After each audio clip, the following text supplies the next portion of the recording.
শোভু কিন্তু not in our bedroom. বাড়িতে নেই? তাহলে কোথায় গেছে ও? ঝিনুক, এই তো ঠাম্মি, আমি এখানে।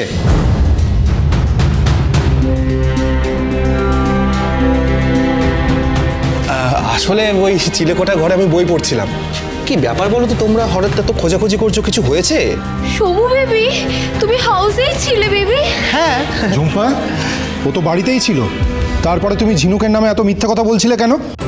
হ্যাঁ, জানি আমি যে তুমি ওকে সহ্য করতে পারো না, কিন্তু তাই বলে সবার সামনে এইভাবে বদনাম করবে, এভাবে ছোট করবে ওকে? ছি ছি ছি ছি, কি নোংরা মানসিকতা গো তোমার। এসো না, কিরকম বউ তুমি? হ্যাঁ, তোমার বর কোথায় আছে না আছে সে সমস্ত খবর তুমি নিজে রাখো না, আবার অন্যের হয়ে গলাবাজি। আমি তো নিজের চোখে সিং ঠাম্মি ও শোভু বেবি। চুপ করো, মিথ্যের ফুলঝুরি। এই শেষবারের মতন আমি তোমাকে সুযোগ দিচ্ছি নিজেকে প্রমাণ করা যে এই বাড়ির যোগ্য বউ কিনা তুমি।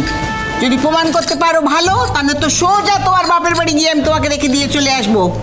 এই বিয়ে যদি ভাঙতে না চাও, তাহলে কালকে মন দিয়ে শিবরাত্রির নির্জলা উপোস করবে তোমার বরের জন্য, সমুদ্র দাদু ভাইয়ের মঙ্গলের জন্য।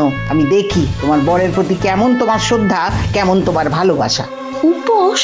এই ঝুমঝুম ঝুম্পা ফাস্টিং করবে, তাও আবার উইদাউট ওয়াটার? হ্যাঁ ঝুম্পা, তোমাকে উপোস করতে হবে। হ্যাঁ ঝুম্পা, কাল আমরা বাড়ির মেয়েরা বউরা সবাই উপোস করব আমাদের স্বামীদের জন্য, যাদের হবু স্বামী তাদের জন্য।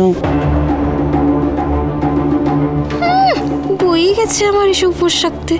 সময় সিশেলের হাত ধরে ঘুরবে আর আমাকে সবার সামনে মিথ্যাবাদী বানাবে, আর আমি ওর জন্য উপোস রাখবো? নেভার। কালকে তো কেউ জানবেও না আমি খেয়ে পুজো দিতে যাবো, যেমন সবার থেকে লুকিয়ে আমি ভ্যালেন্টাইন্স পার্টিতে গিয়েছিলাম।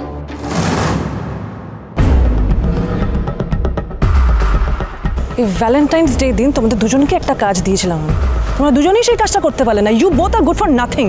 ম্যাডাম বিশ্বাস করুন, আমরা দুজনে বসু মল্লিক বাড়ির বউদেরকে তুলে নিয়েছিলাম, কিন্তু ওই সুধাময়ী আমাদের বাধা হয়ে দাঁড়িয়েছিল। ইডিয়েটের মতো কথা বলো না। আমি কি তোমাকে বসু মল্লিক বাড়ির বউকে তুলতে বলেছিলাম? আমি তোমাকে রেশমিকে তুলতে বলেছিলাম। এই যে এই মেয়েটা, এই রেশমিকেই বসের মনে ধরেছে। কে বলেছিল তোমাকে তো কায়দাবাজি করে কিডন্যাপ করতে? একটা কথা না দুজনে মাথায় ঢুকিয়ে না, যদি আমরা রেশমিকে ওনার হাতে না তুলে দিতে পারি না, তাহলে আমাদের বিশাল বড় লস হবে। এখানে ধান্দা করাটাই না বন্ধ হয়ে যাবে, বুঝেছো? কিন্তু ম্যাডাম, বস তো সেদিনকের পার্টিতে আসেননি, তাহলে উনি এই মেয়েটাকে কি করে দেখলেন? টেকনোলজি অনেক এগিয়ে গেছে। আজকের দিনে এখানে দাঁড়িয়ে যদি এক গ্রহ থেকে অন্য গ্রহের ছবি দেখা যেতে পারে, সেখানে পার্টিতে কি হচ্ছিল সেটা বস দেখতে পারবে না কেন?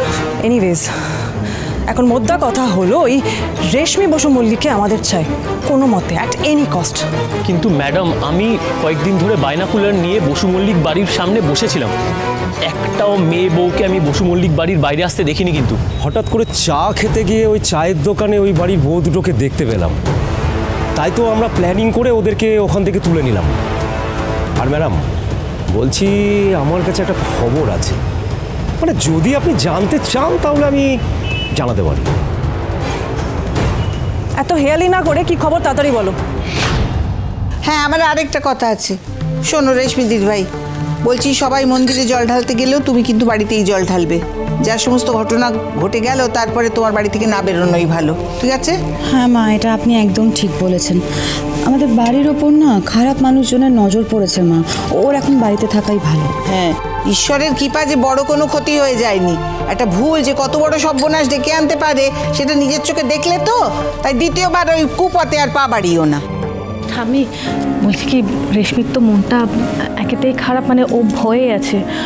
বাড়িতে থাকলে ওর মন আরও খারাপ হবে ঠাম্মি, বরং মন্দিরে আমরা সবাই একসাথে থাকলে ওর ভালো লাগবে।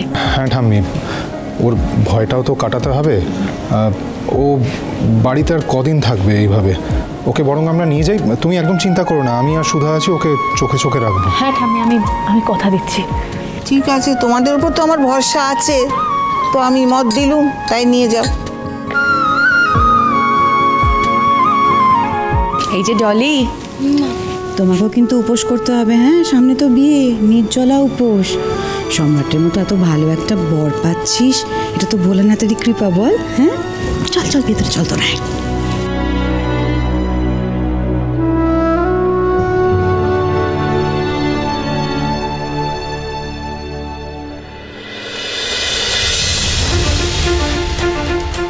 আমি সকালে কিন্তু চিলেকোঠার ঘরে গিয়েছিলাম ডেকোরেশনের জিনিস আনতে, তখন কিন্তু আমি সমুদ্রকে কোথাও দেখিনি।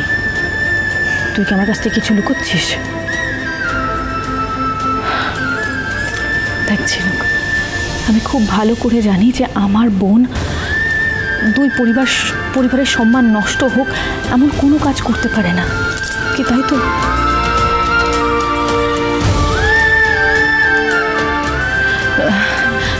এসো বলো। আসলে আশুতোষ স্যারের মায়ের শরীরটা খুব একটা ভালো নেই, সেই জন্য উনি ওনাকে দেশের বাড়ি থেকে আনতে গেছেন। তাই কালকে শিবরাত্রির সমস্ত দায়িত্ব উনি আমার উপরে দিয়ে গিয়েছেন।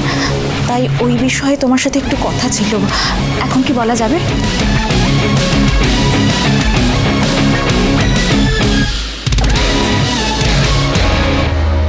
আমি শুনেছি সুধাময়ী এবার নাকি একটা জাগ্রত মন্দির শিবরাত্রির উৎসবের দায়িত্ব নিয়েছে, আর তেজ বেকারি নাকি সেটাকে স্পন্সর করছে, আর ঢালাও আয়োজন হওয়ার কথা ম্যাডাম। ব্যাস, এই সুযোগটাই এবার আমাদের কাজে লাগাতে হবে। এত বড় করে যখন পুজোর আয়োজন করেছেই, তখন ওই বাড়ির মেয়েরা এই শিবের মাথায় জল ঢালতে আসবেই। তাই আমার কথা মন দিয়ে শোনো, এই শিবরাত্রিতেই কিন্তু আমাদের এক ঢিলে দুই পাখি মারতে হবে। আশুতোষ বাবুর সাথে শিবরাত্রি নিয়ে আমাদের কিছু প্ল্যানিং হয়েছিল, আজ সেই প্ল্যানিংটাই তোমাদের সবাইকে আজ জানাবো। অনেক ভাইটাল কথা আছে, সবার সামনে বলা যাবে না, তাই ঘরে ডাকলাম। তুই দরজাটা বন্ধ করে দে।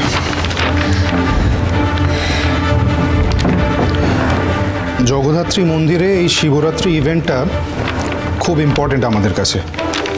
এই পুরো ইভেন্টটা তেজ বেকারি স্পন্সর করছে।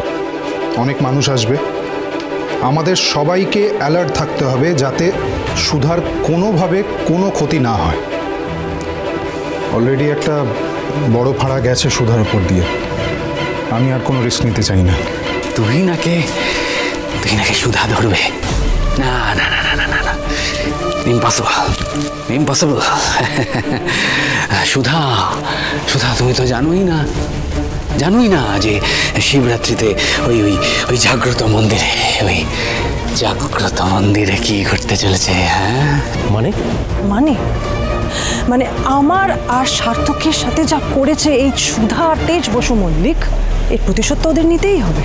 আর এই শিবরাত্রিতে একটা বড় ধামাকা হবে, আর সেই ধামাকাতে সুধা আর তেজ বসু মল্লিক একে অপরকে হারাবে।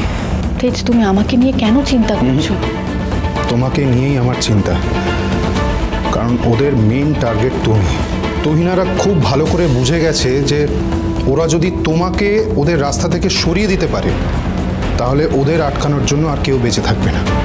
কিন্তু তুহিনেরা কি এত কাছাকাছ করবে? না মানে ওরা কি এতটা বোকামি করবে? এত বড় একটা ঘটনা ঘটার পরেও কি দিদির ক্ষতি করার আবার চেষ্টা করবে? একদিকে সবাই যখন ধামাকা নিয়ে ব্যস্ত থাকবে, সেই সুযোগে আমাদেরও আখেরটা গুছিয়ে নিতে হবে। রেশমিকে ওই শিবরাত্রি অনুষ্ঠান থেকে তুলে আনতে হবে। শুনলাম ওরা নাকি পুলিশের সাহায্য নিয়ে সারা শহর জুড়ে আমাদের জন্য ফাঁদ পেতেছে। যতই পুলিশের কড়া পাহারা থাকুক, যতই কড়া পাহারা থাকুক, ওই তেজ আর সুধার বিপদ কেউ আটকাতে পারবে না, কেউ না। ওরা তো বুঝতে পারবে যে আমরা অ্যালার্ট হয়ে গেছি। রাইট, কিন্তু ওদেরও তো দেওয়ালে পিঠ থেকে গেছে, আর সুধা হলো ওদের পথের কাঁটা। এই পথের এই কাঁটাকে ওরা উপরে ফেলার চেষ্টা করবেই। কিন্তু সেই ফাঁদে উল্টে ওদেরকেই জড়িয়ে ঘোল খাই দিতে হবে, বুঝেছো? শিবরাত্রির দিনে আমি সুধা আমরা সবাই ওখানে থাকবো, এটা জেনে বাই চান্স যদি তুহিনা কোনো অ্যাটাক করার চেষ্টা করে, তাহলে আমাদের পাতা ফাঁদে ধরা পড়বে।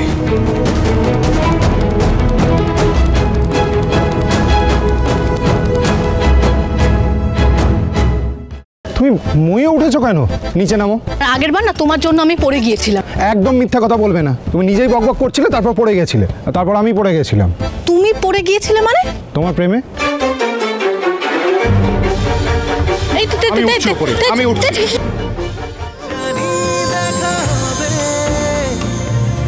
এভাবে মিশে যায়